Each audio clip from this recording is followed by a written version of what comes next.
Hello everyone, नमस्कार, जय जगन्नाथ। आसतु आज आम बनइबा गोटे जह्नीर आ मुग पकईकी गोटे रेसिपी बनइबा जोटा कि आप थे खाइले पाटिरू निश्चय छाड़बनी कहीं यहाँ बिना पियाज रसुण रेसिपी आ बिना पियाज रसुण एत टेस्टी रेसिपी जब मिल जाए ताहले पियाज रसुण भी खाइबा इच्छा हेनी। ये देखो मुझे जह्नी को चोपा छड़ेकी ताकू काटी नहीं जाऊँगी प्रथमे, तापर ताकू धोईबी माने तार चोपाटा को छड़े नहीं जाऊँगी, तापर ताकू धोई देकी काटिबी। तो ये मुझे टेस्ट करदेली तार जो काटिली एजेस गुड़ा टी चाखीदेली जे जह्नी पिता थाए, जदि गोटे जह्नी पिता थी ना ताहले आपणकर सब टोटाल रेसिपी ही खराब हो। तो मुझे चाखिकी सब जह्नीर प्रथमे चोपा छड़ेकी तार एजेस गुड़ा काटिदेली। तापर एबे आमे ताकू धोईकी नहीं आसीबा भलसे, तापर ताकू आमे काटिकी रोषेई करबा। जदि आप काटिकी धोउछंती तो बहुत ही पानी बाहर जह्नीरू, तो आउरी बेसी पानी बाहर। तापर काटिकी परिबा धोइले भी तार न्यूट्रिशन माने वैल्यू कमी जाए। तो ये देखो जह्नी को एमती आपण जो शेप रो काटिबे टिके बड़ बड़ ही काटिबे, जेहेतु आमे डाली सहित कुक करबा।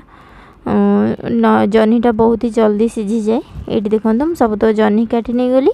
आउठी आलू को मु स्क्वायर साइज रो काटी दउची, जेमती हमर डालमा रे पड़े। मुझे दुईटी आलू नहीं, बेसी नहीं, चोपा छड़े की नहीं जाइए आलू, ताको आमे काटिदेबा टिके मीडियम साइज रो काटिदेबा।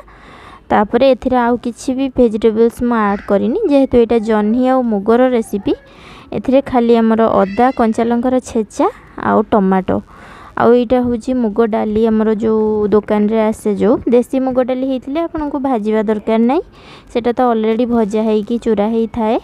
एटा जेहेतु दुकान डाली तो आकु टिके मु फास्ट भाजी नहीं जाउची। जेतेबेले गोटे भल बास्ना आसीबो डाली रो, सेतेबेले जानिबे जे डालीटी भाजी हे गलानी। तो मुग डाली को आमे भल से भाजी दबा, तापर भी हल्का टिके कलर चेंज हे जिवो, आपन जानि परिबे जे हे गलानी।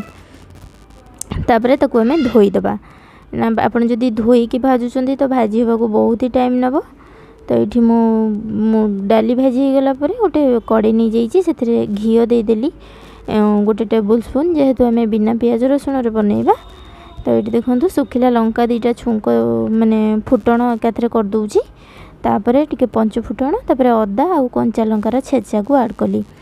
ऐड करिकी हाफ माने गोटे मिनिट ठू कम हाफ मिनिट ताको एमती टिके सटे करिकी सेथिरे मु जो आलू काटिकी रखीथी, आलू आ गोटे बड़ साइज रो टमाटो ताको आमे ऐड कर दबा। तापर आमे सेथिरे ऐड करिबा हमर टेस्ट अनुसार लूण। एकाथरे मु डाली आ परिबा सबु पई दे दोची लूण आ हळदी देकी ताको मध्ये भलो से गोटे रो 2 मिनिट भाजीबा। तापर आमे ऐड करिबा जह्नी, जेहेतु जह्नी रो क्वांटिटी अधिका अछि तो मिसेइबा पई असुविधा हबो। जह्नी रो भी पानी बाहरिबो तो ऑटोमेटिक सेटा मिसी जिवो। तो मु सेइथि पई आगो आलू को लूण आ हळदी रे टिके भाजी देली, तापर जह्नी को ऐड करूची।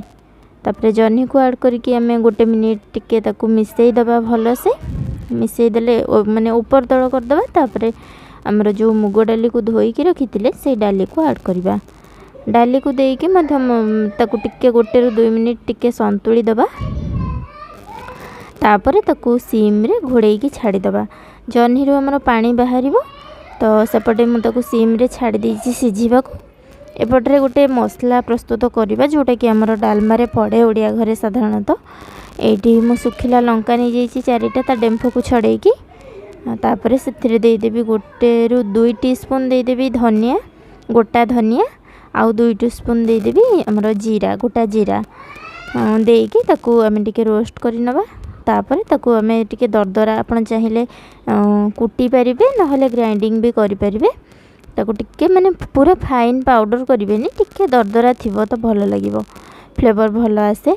तो ये देखो भाजी नहीं जाउची हमर एमती सुखिला पैन रे ही भाजीबे।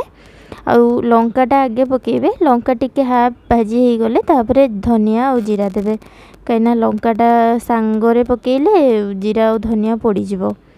ये देखो एपटे हमर जह्नी रू पानी बेसी बाहरिनी, जेहेतु जह्नी आसिलानी मार्केट रू 2 दिन हलानी, तो फ्रिज रे थिला तेणु बेसी पानी बाहरलानी। आपण फ्रेश तोड़िकी आनी कले टिके अधिका पानी बाहरे, सेटा जो फ्रेश थाए। एठी मु आउ हाफ कप पानी दे देली, पानी देली नहले डालीटा सिझिबनी।